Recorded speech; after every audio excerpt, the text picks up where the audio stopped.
अस्सलाम वालेकुम स्टूडेंट्स, कैसे हैं? उम्मीद है आप बखैर वाफियत होंगे।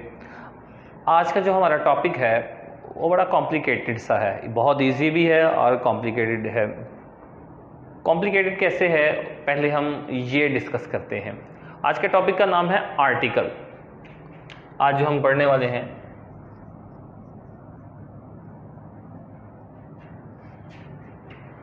कॉम्प्लिकेटेड कैसे है ये हम पहले डिस्कस करते हैं। कॉम्प्लिकेटेड कुछ इस तरह है कि एक क्वेश्चन अक्सर मुझसे पूछा जाता है कि sir how many parts of speech, parts of speech कितने हैं। मेरा अक्सर जो जवाब होता है वो कुछ कॉम्प्लिकेटेड सा होता है कि ये 8 भी होते हैं 9 भी होते हैं। अब 8 हैं 9 हैं किस तरह है, तो पहले ये 8 यूज़ किए जाते थे, बाद में थोड़ा सा चेंज करके 9 बना दिए गए। 8 जब थे तो तब आर्टिकल ऐड नहीं किया जाता था, आर्टिकल इनमें नहीं ऐड किया जाता था। अब इसे आर्टिकल को एक अलग प्लेस मिल गई हुई है पार्ट्स ऑफ स्पीच में। अब ये है किस तरह, जब आर्टिकल था पार्ट्स ऑफ स्पीच के अंदर, एंटर था, मौजूद था, लेकिन ये अलग मेंशन नहीं किया जाता था, तो तब कहाँ पे ये हुआ करता था? तब ये एडजेक्टिव का हिस्सा होता था। अभी भी ये एडजेक्टिव का ही हिस्सा है, लेकिन इसे अब अलहदा डिफाइन किया जाता है। इस वजह से चूंकि अब इसे अलहदा डिफाइन किया जाता है ये आर्टिकल जो है वो एडजेक्टिव का ही हिस्सा है, लेकिन अलग डिफाइन किया जाता है। चूंकि इसे अलग डिफाइन किया जाता है, इस वजह से अब पार्ट्स ऑफ स्पीच 9 काउंट किए जाते हैं। अदरवाइज अगर इसे दोबारा वापस एडजेक्टिव में ऐड कर दिया जाए, वापस वहाँ पे रख दिया जाए, तो पार्ट्स ऑफ स्पीच 8 ही होंगे। आज जो हम डिस्कस करने वाले हैं आर्टिकल से रिलेटेड इस वीडियो में, वो हमारी जो टॉपिक है वो हाफ आर्टिकल है, फुल आर्टिकल नहीं पढ़ेंगे। हाफ आर्टिकल मतलब आर्टिकल है क्या सबको पता है, ए, एन और द, ये 3 जो हैं आर्टिकल हैं। एक एमसीक्यूज भी पेपर में एक बार आया था कि how many types of article, 2, 3, 4, 5, ये 4 ऑप्शन थी। तो अल्हम्दुलिल्लाह मोस्टली बच्चों ने 3 लगाया था, हालांकि 3 नहीं होते, आर्टिकल 2 होते हैं। आर्टिकल कौन कौन से होते हैं? एक होता है डेफिनेट आर्टिकल,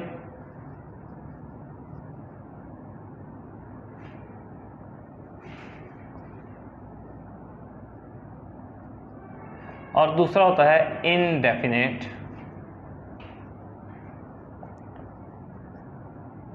आर्टिकल। डेफिनेट और इनडेफिनेट। डेफिनेट जो है वो है द, और इनडेफिनेट जो है वो है ए और एन।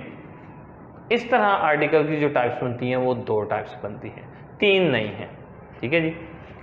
डेफिनेट का मतलब होता है वाज़े, और इनडेफिनेट का मीनिंग होता है गैर वाज़े। आज हमारी गुफ्तगू का जो सिलसिला आगे जारी रहेगा वो इनडेफिनेट आर्टिकल है। इनडेफिनेट आर्टिकल गैर वाज़े।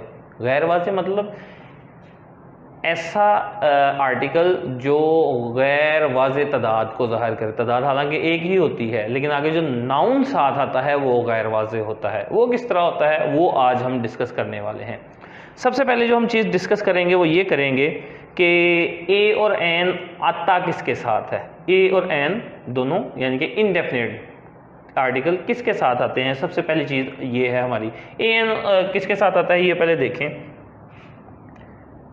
याद रखना है कि सबसे इंपॉर्टेंट बात जो है, सबसे इंपॉर्टेंट वो ये है कि सिंगुलर और काउंटेबल नाउन। सिंगुलर और काउंटेबल नाउन नाम से पता चल रहा है, काउंटेबल जो गिना जा सके, और सिंगुलर हो तादाद में सिर्फ एक हो, उसके साथ हमेशा इनडेफिनेट आर्टिकल आता है। ए एन दोनों में से जो मर्जी आ सकता है। ठीक है जी। और ये भी याद रखना है कि ऐसा सिंगुलर काउंटेबल नाउन जिसका सेंटेंस में पहली बार जिक्र किया जा रहा हो। फॉर एग्जाम्पल, मैं एग्जाम्पल देता हूं, आई वॉन्ट अ पेन, मुझे एक पेन चाहिए। पेन सिंगुलर है और काउंटेबल नाउन है, वाहद है और गिना भी जा सकता है। दूसरे नंबर पे है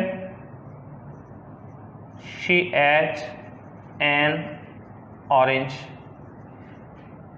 ऑरेंज सिंगुलर है और काउंटेबल है, गिना जा सकता है, ठीक है। इनके साथ जो है वो हमारा इनडेफिनेट आर्टिकल मतलब ए या एन आएगा, ठीक है। दूसरी बात है कि ये non specific thing,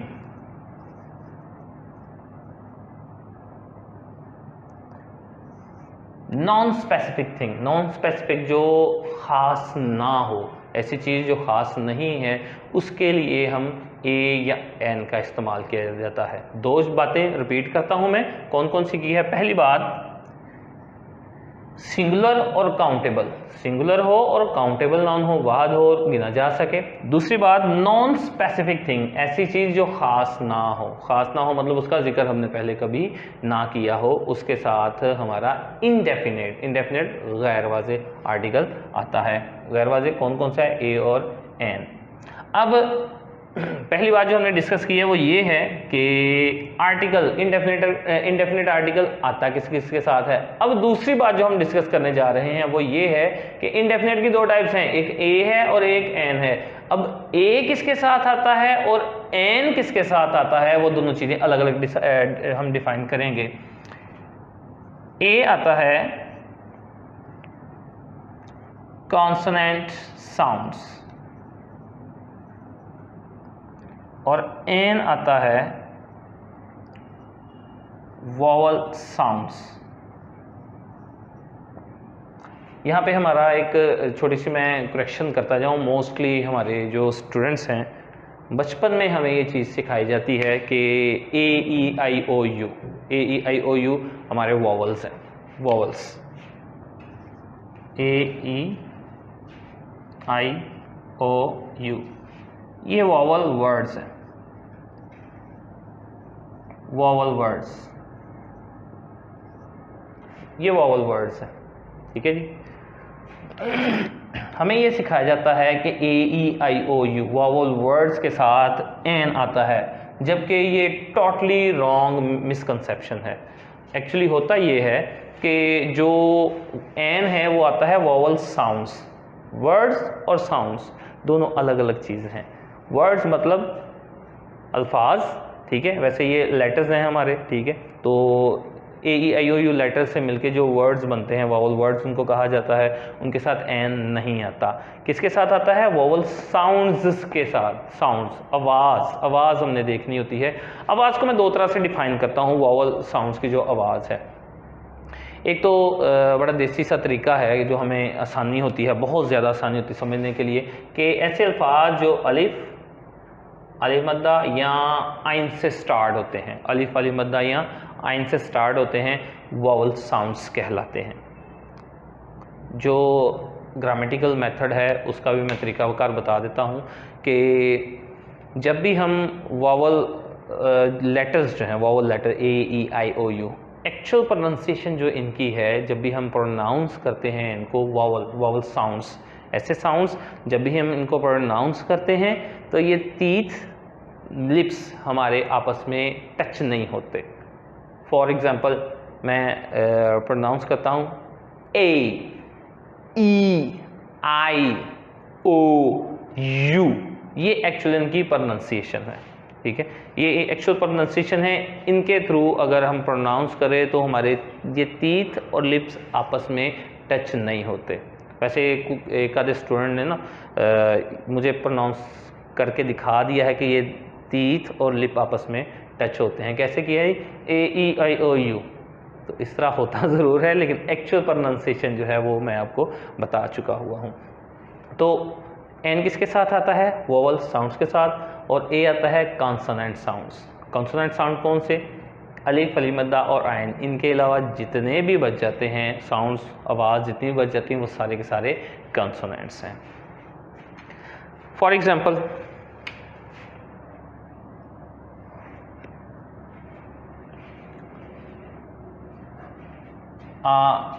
one day one day match.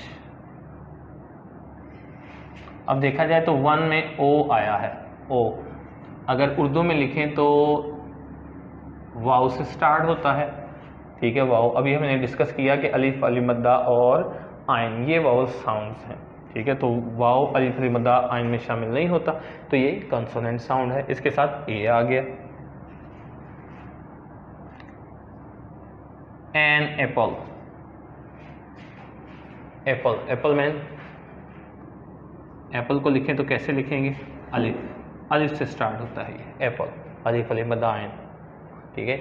Vowel sound, vowel sound मतलब एन आएगा इनके साथ। उससे पहले हमने एक और दो चीज़ें और भी डिस्कस की हैं, वो ये की थी कि सिंगुलर काउंटेबल नाउन हो और दूसरी बात नॉन स्पेसिफिक थिंग हो, और वो देख लें सिंगुलर भी है और नॉन स्पेसिफिक भी है, ठीक है। उनके साथ ए एन आता है। ये तो हमारा इस्तेमाल हो गया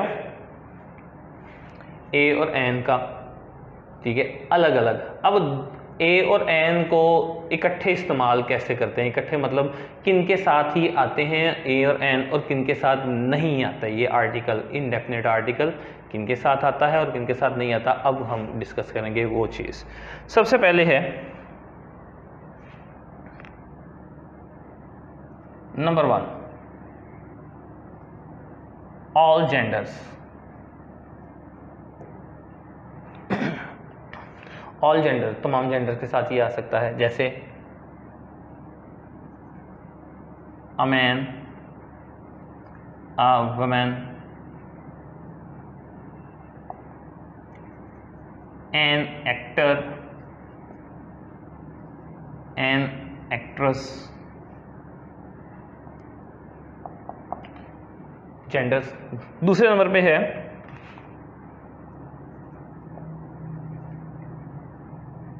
सिंगुलर काउंटेबल नाउन।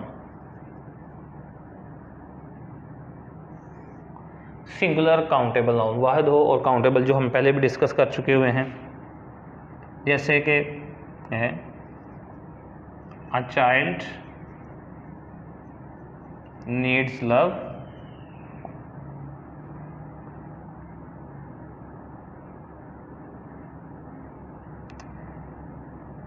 तीसरे नंबर पे है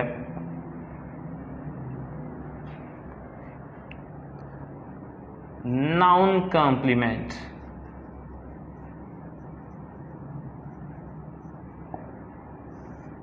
नाउन कॉम्प्लीमेंट, नाउन कॉम्प्लीमेंट क्या है ये चीज़ हम पहले भी डिस्कस कर चुके हैं, आज फिर इस चीज़ को मैं थोड़ा सा डिफाइन करूंगा। एग्जांपल पहले देखें इसकी।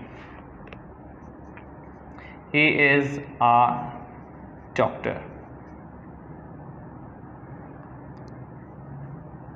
She is an actress. Noun complement, जब भी ये मेन वर्ब के बाद जितना हिस्सा होता है ये नाउन कॉम्प्लीमेंट होता है, ठीक है जी। मेन वर्ब के बाद जितना हिस्सा होता है ये मेन नाउन कॉम्प्लीमेंट होता है। इसे हम कॉम्प्लीमेंट जो होता है दूसरे अल्फाज में हम इसे एडजेक्टिव भी कहते हैं, ठीक है।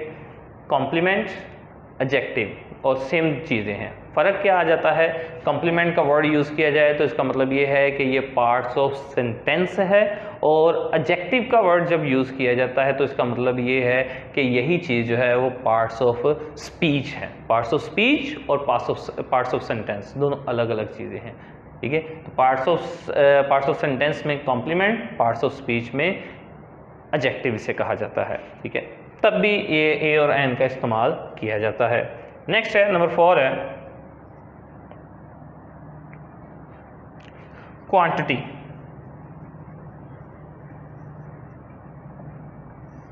मिकदार जिसे कहते हैं उर्दू में, मिकदार। मिकदार के लिए यूज़ किया जाता है, जैसे a lot of,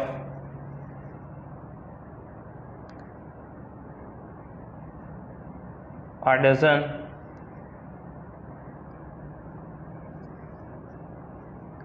a great deal of. ये सारे हमारे क्या हैं, क्वांटिटी, जो मिकदार को जाहिर करते हैं। नेक्स्ट हमारा आ जाता है नंबर। नंबर के लिए इसे यूज़ किया जाता है। नंबर मतलब नंबर 5, नंबर, क्वांटिटी मिकदार और नंबर तादाद। ठीक है जी, इसके लिए भी यूज़ किया जाता है। फॉर एग्जांपल इसकी एग्जांपल देखें, 100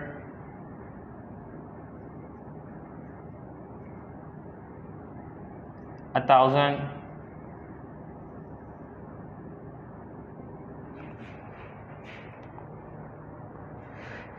नेक्स्ट है number 6,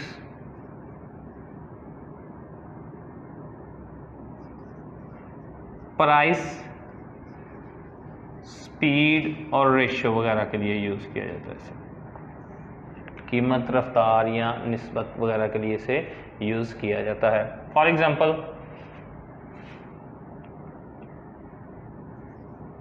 rupees 10 a kilo,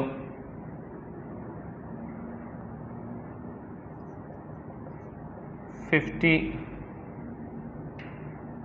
kilometre, meters an hour,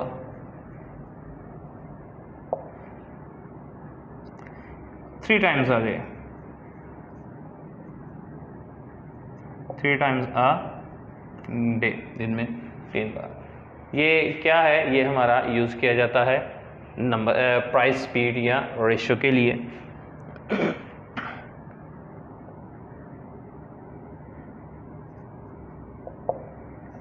exclamation के लिए भी इसे यूज़ किया जाता है। एक्सक्लेमेशन, एक्सक्लेमेटरी सेंटेंसेस, एक्सक्लेमेशन के लिए भी। एक्सक्लेमेशन जो लास्ट हमारा जो लेक्चर था उसमें हमने पढ़ा था, जो इंटरजेक्शन होते हैं, हमारे फीलिंग्स या इमोशंस जो होते हैं वो एक्सक्लेमेटरी सेंटेंसेस डिफाइन किया जाता है उनको, उनमें भी यूज़ किया जाता है। जैसे वड़ा, ग्रेट शॉट,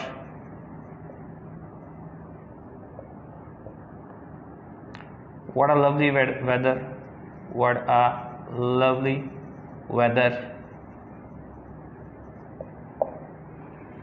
ये वो चीज़ें हैं जिनमें ए और एन का इस्तेमाल किया जाता है, लेकिन ख्याल इस चीज़ का भी हमने रखना होता है कि ए कहाँ पे आता है और एन कहाँ पे आता है। ये जितने भी रूल्स मैंने बताए हैं ये वो रूल्स है जहाँ पे ए एन इस्तेमाल किया जाता है। ठीक है, लेकिन मोस्टली मैंने ए की एग्जांपल दी है, साथ में एन की भी हैं, लेकिन आपने ख्याल ये रखना है कि वोवल साउंड्स हों तो एन है, कॉन्सोनेंट साउंड्स हों तो ए आ जाएगा। ठीक है जी। नेक्स्ट जो है, नेक्स्ट 2-3 रूल ऐसे हैं जो मैं आपको ये बताऊंगा। यहाँ ऐसी जगहों पे ये हमारे जो ए एन है ये इस्तेमाल नहीं होते। कुछ 3-4 चीज़ें हैं वो मैं डिफ़ाइन कर देता हूँ, वो देखते हैं हम।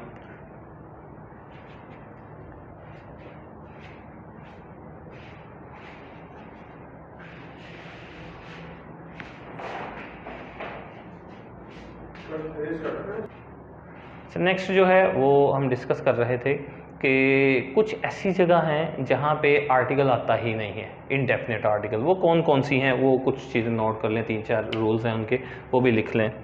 नंबर 1 है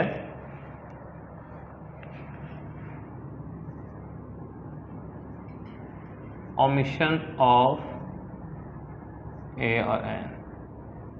ओमिशन ऑफ, ओमिशन मतलब खारिज कर देना, जहाँ पे यूज़ नहीं किया जाता। नंबर 1 है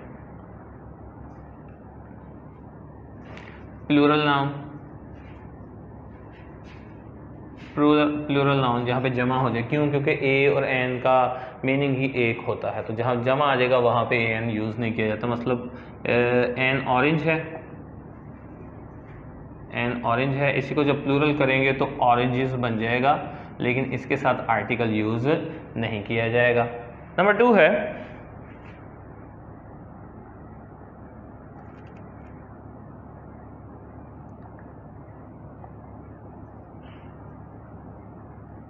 uncountable,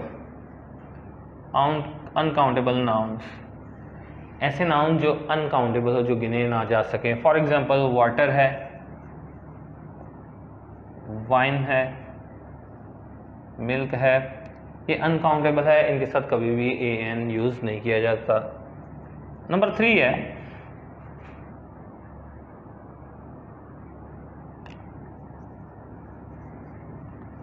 before names of meals, खाने के नाम के साथ कभी भी एन का इस्तेमाल नहीं किया जा सकता। मसलन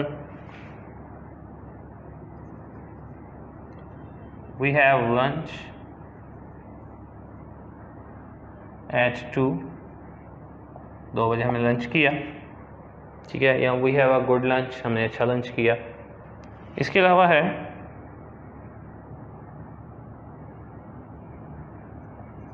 special meal,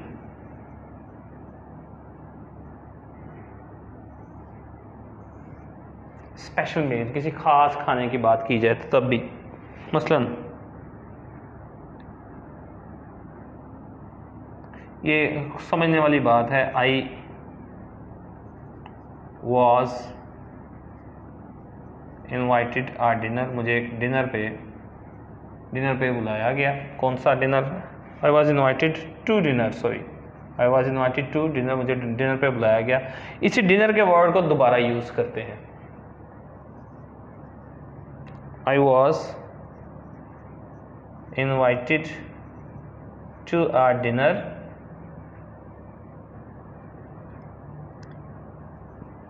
given to successful students।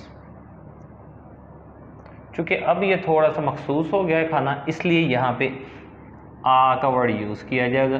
अगर ख़ास नहीं है, मखसूस नहीं है, तो यहाँ पे ये सिर्फ और सिर्फ डिनर का वर्ड यूज़ किया जाएगा। सिर्फ ये थोड़ा सा डिफरेंस आ जाता है।